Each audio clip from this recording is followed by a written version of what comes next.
Guys, ere naman ay safe makain ng ating mga biik. Hello Piggy.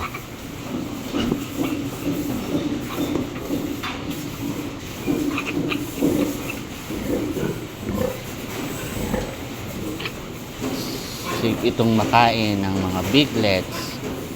Antibacterial na rin to mga katropa pigs. Kaya kung ako sa inyo, pag may umaanak kayong baboy, gamitan nyo ng Hello Piggy drying powder.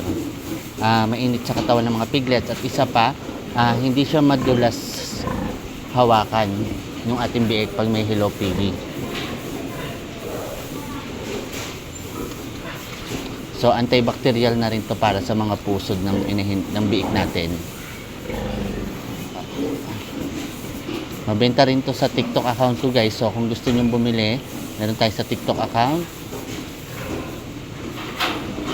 Papasa ko lang yung link sa inyo. So yan. Mabilis ipantanggal ng lamad to guys. Kaysa basahan.